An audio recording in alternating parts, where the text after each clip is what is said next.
Il est 8h20 juste à la seconde près. Professeur Didier Raoult, bonjour. Bonjour. Vous êtes infectiologue, professeur de microbiologie. Merci d'avoir accepté d'être ici en direct. Vous savez combien je tiens au direct. Fête de la musique, rassemblement, manifestation. Vous avez vu ça, manifestation en plein air, sans distanciation sociale, moins de masques portés. Nous recommençons à nous embrasser, à organiser des barbecues, des fêtes de famille. Est-ce que ce relâchement est dangereux, professeur ? Je ne sais pas s'il est dangereux, et puis globalement, encore une fois, vous arriverez difficilement à me faire prédire quelque chose, parce que c'est pas le fond de ma nature. Donc, il témoigne d'une chose, c'est que la bouffée épidémique est passée derrière nous. Ce qui se passera à l'avenir, j'en sais rien du tout. Et que donc, il est naturel que la vie normale reprenne son cours. Donc, elle se fait plus ou moins rapidement. Là, elle s'est fait progressivement. La vie doit reprendre son cours, on peut pas... Bien. Parce que je lisais votre livre, votre dernier livre qui a été revu d'ailleurs, hein, et je vois à la page 107, l'épidémie est en train de se terminer. Est-ce que l'épidémie est en train de se terminer ? Oui ou non ? Ah, celle-là, oui, si vous voulez. J'ai expliqué plusieurs fois. Oui. Au début d'une épidémie, on ne sait jamais quelle forme elle va avoir. Attendez, c'est pas grave. Les épidémies, elles finissent toujours par s'arrêter, même les pires. Simplement, la forme qu'a l'épidémie est variable en fonction des différents microbes qui la causent. La forme de cette épidémie-là, c'est une forme que l'on a vue, que l'on voit dans toutes les infections à coronavirus saisonnières, c'est-à-dire une courbe en cloche, qui est assez commune, c'est celle qu'on voit pour la grippe, c'est celle qu'on voit. Donc, on peut très bien... Donc elle ressemble à la grippe, quoi. Elle est saisonnière, comme la grippe. On ne peut pas dire pour l'instant qu'elle soit saisonnière. Elle deviendra peut-être saisonnière. Pour l'instant, elle a été synchronisée à une saison, hein, qui a été le printemps, en l'occurrence. Oui. Ce qu'elle deviendra ultérieurement, on n'en sait rien. Le virus... Oui, on ne sait pas. On ne sait pas du tout. On ne sait pas. Non. Et ce matin, j'avais un auditeur qui m'appelait, qui me disait, qui était à Los Angeles, qui me disait, dans l'Arizona, en Floride, il y a une recrudescence de l'épidémie alors qu'il fait une chaleur folle. Il fait 40 degrés à l'ombre. Oui, ça c'est une illusion assez européenne, si vous voulez. C'est de penser les maladies que nous avons décrites ou que nous avons découvertes à l'époque où beaucoup de sciences étaient inventées en Europe et qui étaient saisonnières l'hiver. On a fini par penser que c'était des maladies liées au froid. Oui. Ce qui n'est pas vrai, parce qu'il y en a en Afrique.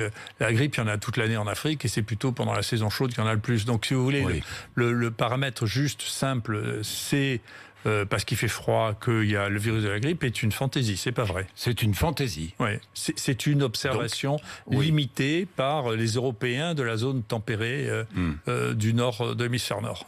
Bien, si retour de l'épidémie possible, vous dites, moi je ne fais pas de prévision. Je ne sais pas si l'épidémie va revenir, s'il y aura une deuxième vague ou pas de deuxième vague. D'ailleurs, tous les chercheurs, tous les médecins, tous les infectiologues disent à peu près la même chose. Hein. Vous l'avez remarqué, vous dites comme les autres. Les autres disent comme vous.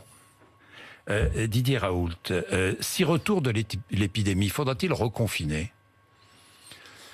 Je ne sais pas. Vous savez, sur le confinement, je suis très... J'allais y venir. Je suis très réservé parce que le confinement est une mesure politique. Oui. Et que en tant que tel, les facteurs qui déterminent que l'on va confiner ou pas confiner ne sont pas que des facteurs scientifiques et médicaux. Donc il y a des éléments dans le confinement qui, écoutez, c'est meilleur pour la société plutôt que les gens soient affolés.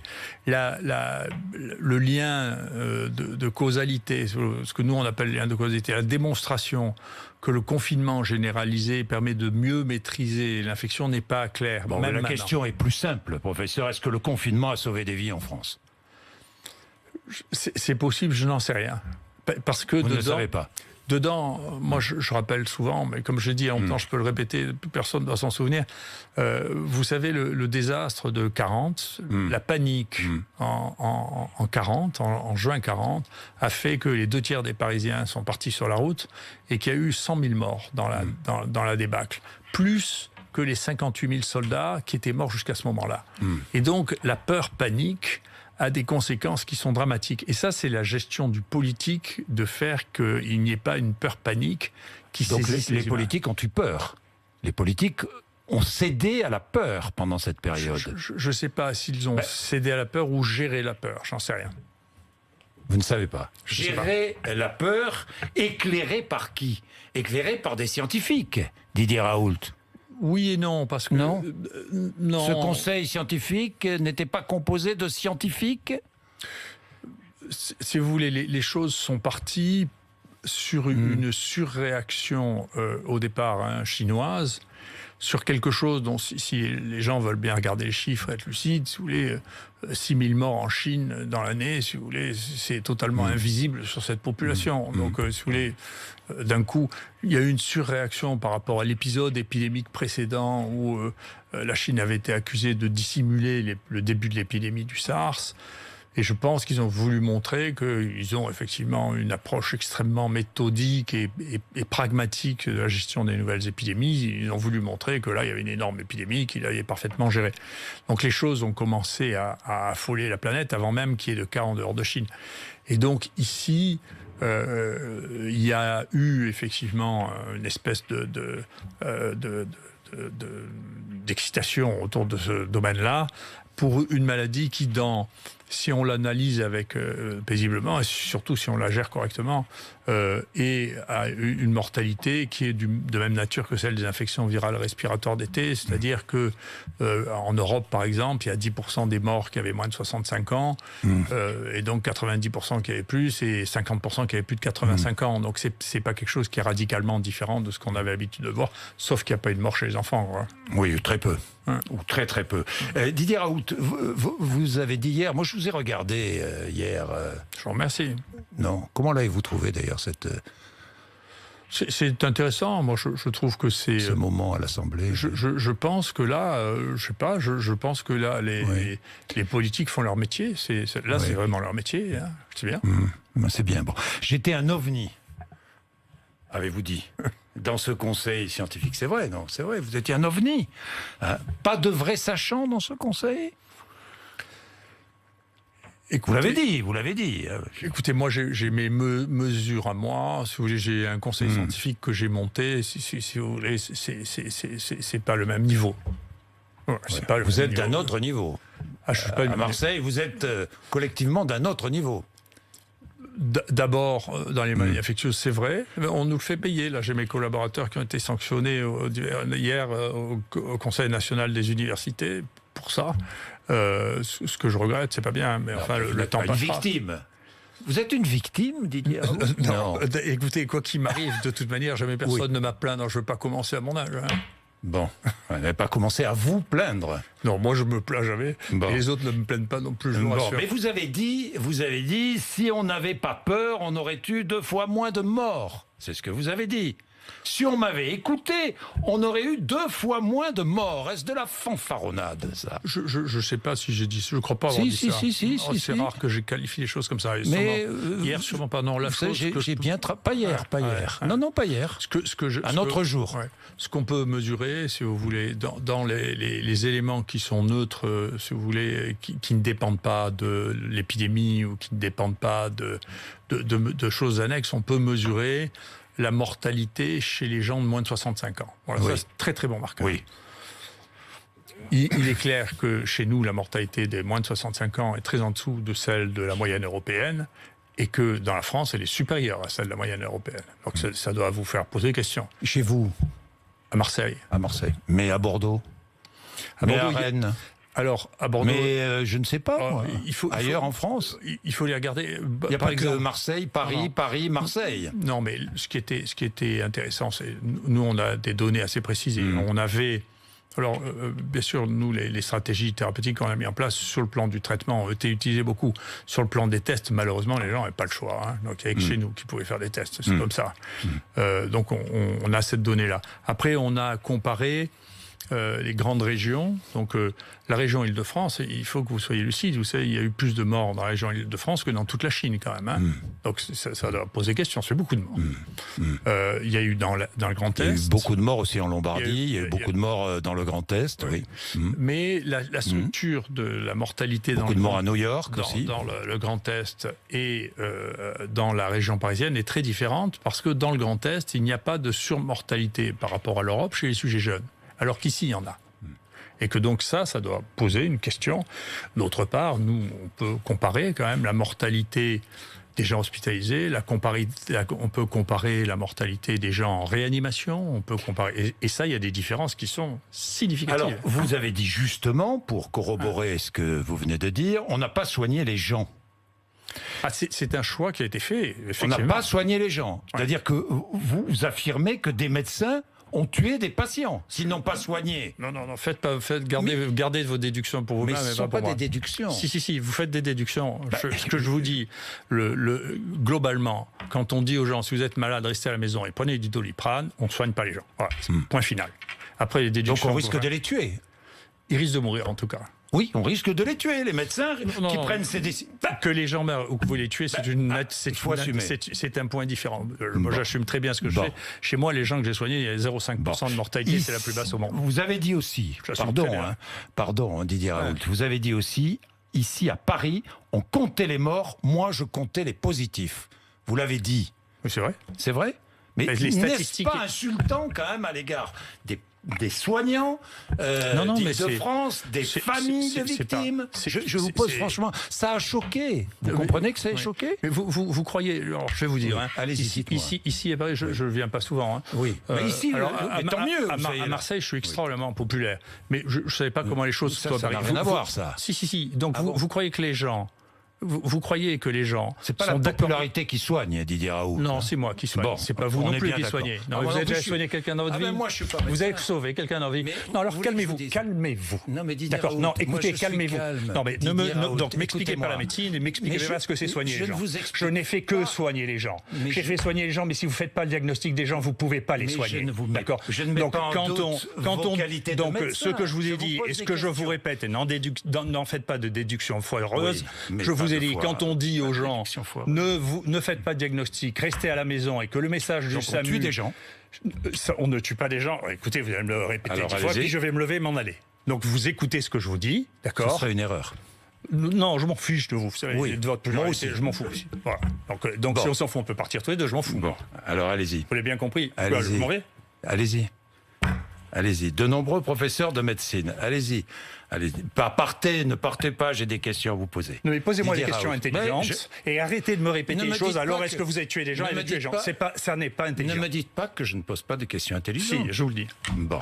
Vous n'êtes pas journaliste. Je ne suis pas journaliste, mais je suis un humain normal. Moi, je ne suis pas médecin, vous n'êtes pas journaliste, on est d'accord. Ne me donnez pas de leçons de sujet. médecine. Je change de sujet.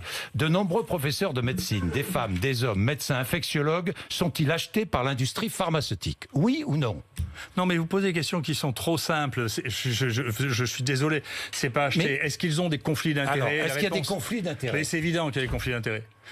Mais bien sûr. Enfin, quand vous avez les objectifs de l'essai majeur étaient de faire exclusivement du Remdesivir, alors qu'on savait exactement au même moment que le seul qui avait fait la preuve de son efficacité, c'est l'hydroxychloroquine, et qu'on ne parle absolument pas de l'hydroxychloroquine dans les essais thérapeutiques mis en France.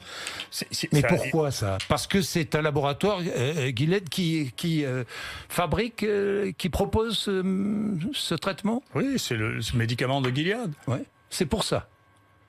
Et ces médecins certains médecins sont achetés par l'industrie pharmaceutique. Écoutez, arrêtez, je sais que vous êtes journaliste, mais arrêtez de dire il est acheté, arrêtez de dire on l'a tué, c'est pas des termes que j'emploie. Non, mais je sais que vous ne les employez pas, c'est vrai. Gardez-les pour vous, parce que la troisième fois je vais me lever et m'en aller, parce qu'on ne me parle pas comme ça, et n'essayez pas de me faire dire qu'il y a des gens qui sont achetés, ni qu'il y a des gens qui ont tué. Je dirai pas ça, et c'est indigne de dire des choses pareilles. Donc, alors je sais pas qui vous avez l'habitude de parler. Et personne je n'ai pas dit ça, j'ai dit... Oui. Encore une fois, qu'il y avait des conflits d'intérêts. J'ai dit que quand on recevait de l'argent, ce qui est une règle générale, d'une industrie dont on va parler des produits, on doit, le mentionner, ce qui souvent n'est pas fait, et deuxièmement, on doit renoncer à faire partie d'un groupe qui est le conseiller de l'État, sur des médicaments avec qui on a des relations. Et ça n'est pas que des relations financières, ça peut être des relations personnelles. C'est-à-dire que si on est marié avec quelqu'un qui est directeur de l'industrie pharmaceutique, eh bien, on n'est pas qualifié pour parler de ça parce qu'on a des liens. Et vous avez d'ailleurs justement parlé de conflit d'intérêts en débutant hier votre intervention à l'Assemblée nationale. Alors vous avez une fondation je ne vous accuse pas de conflit d'intérêts, hein, professeur Raoult, que les choses soient claires. Une fondation qui gère votre institut, qui est un institut qui fait un travail remarquable, tout le monde s'accorde à le dire. Vous avez donc une fondation. Et dans cette fondation, évidemment, il y a des laboratoires. C'est normal. Il n'y en a plus. Il n'y en a plus du tout aujourd'hui? Non. On avait essayé, c'était au moment où les fondations ont été créées, un des objectifs du Grand Emprunt avait été de faire ce qu'on appelle la recherche translationnelle, c'est-à-dire de mettre un pont entre la recherche fondamentale, la recherche médicale et le développement économique. Et donc, on avait fait le tour. Et parmi les gens qui auraient pu, qui n'ont pas été fondateurs, mais qui ont été partenaires, j'avais rencontré à l'époque les gens de Sanofi qui ont beaucoup de drogues anciennes sur lesquelles on réfléchissait déjà à faire du repositionnement. Le Doliprane, parmi les drogues, le Plaquenil, hein, qui sont enfin, c'est pas Sanofi, c'est des drogues. Il y a 32 laboratoires qui vendent le Plaquenil dans le monde. C'est des drogues génériques. Et donc, on a commencé les discussions, ça les a pas intéressés. Au bout de 3 ans, au bout de 4 ans, ils sont partis, ils ont donné 50 000 € par an à la fondation. Et pour que les choses soient claires, on ne peut pas utiliser, quand on donne de l'argent à une fondation, en dehors de contrats passés avec la fondation, lorsqu'on finance une fondation, il ne peut pas y avoir de lien. Donc, plus de lien avec Mérieux. Si, c'est un de nos fondateurs, Mérieux. Oui, bien sûr, Mérieux qui travaille sur les vaccins et sur des tests de dépistage. Mérieux ne travaille pas sur les vaccins, pourtant que je sais. C'est un laboratoire qui... Enfin, Seva aussi, je crois. Seva. Hein. Seva qui est un laboratoire de santé animalière, c'est cela? Non, avec Seva, il y a un contrat d'un de mes collaborateurs avec Seva pour évaluer l'efficacité d'un vaccin pour la leishmaniose chez les chiens, je crois. D'accord. Ce qui vous a permis peut-être de tester plus facilement aussi, non? Parce que c'est un choix que vous avez fait, un choix qui s'est avéré judicieux, hein, Didier Raoult. Alors vous avez beaucoup reproché finalement aux responsables politiques en France de ne pas avoir testé plus tôt. En avait-on les moyens d'ailleurs? Oui, bien sûr. Ce qu'on a développé, si vous voulez, parce que je pense que c'est la biologie moderne, c'est à laquelle il va bien falloir se mettre, si vous voulez, c'est qu'il y a une explosion du diagnostic moléculaire qui est absolument colossale. C'est-à-dire qu'on a les moyens facilement maintenant de tester les 20 virus qui donnent des infections respiratoires, et que donc c'est une chose qui doit rentrer dans les mœurs, devenir systématique, et que donc nous, on a des outils qui permettent en particulier de fabriquer nous-mêmes nos réactifs, ce qui fait que ça coûte 10 ou 100 fois moins cher, et qu'on a l'habitude de faire ça. Donc on a une organisation pour le faire, et on considère bien entendu que c'est critique, c'est-à-dire que le diagnostic des maladies infectieuses actuellement, la plupart du temps, est moléculaire. Et donc c'est des outils qu'on a développés. Alors, l'hydroxychloroquine, si l'on avait administré ce traitement à tous les patients atteints du coronavirus, combien de décès aurait-on pu éviter? On aurait pu éviter beaucoup, franchement. Beaucoup de décès en France. Non, mais globalement, il y a un travail qui vient de sortir de l'assistance publique de Paris, qui a comparé le groupe sur 4500 personnes, le groupe de ceux qui avaient reçu l'hydroxychloroquine, au groupe de ceux qui n'avaient pas reçu. Il y a 20% de morts en moins dans le groupe d'hydroxychloroquine. Ce n'est pas mes données à moi, c'est les données faites ici à Paris. Donc on a calculé que sur leur échantillon, eh bien, si cette donnée-là, qui était très significative, était généralisée, ça faisait déjà 150 morts de moins. Mais pourquoi est-ce que ce médicament, ce traitement, je préfère, l'hydroxychloroquine, pourquoi est-ce que ce traitement n'a pas été administré sur toute la planète, puisqu'il était si efficace? Je ne comprends pas. Parce que vous ne regardez pas la planète. Parce que je vous dis, il y a 4,5 milliards de personnes dans le monde qui vivent dans des pays dans lesquels l'hydroxychloroquine est recommandée pour le traitement du Covid. Au Brésil, aux États-Unis? Au Brésil, aux États-Unis, en Inde, en Chine, en Corée. Il y a beaucoup de morts au Brésil et aux États-Unis. Mais... Aux États-Unis, elle n'est pas recommandée de manière générale. Et globalement, vous savez... Il y a eu débat. Oui, il y a eu un débat. Non, mais moi, je vous parle de pays dans lesquels c'est recommandé. Donc, pas d'extrapolation hasardeuse. En Inde, en Chine, dans tout l'Extrême-Orient, dans tous les pays du Maghreb, la moitié des pays d'Afrique noire, une grande partie de l'Amérique du Sud.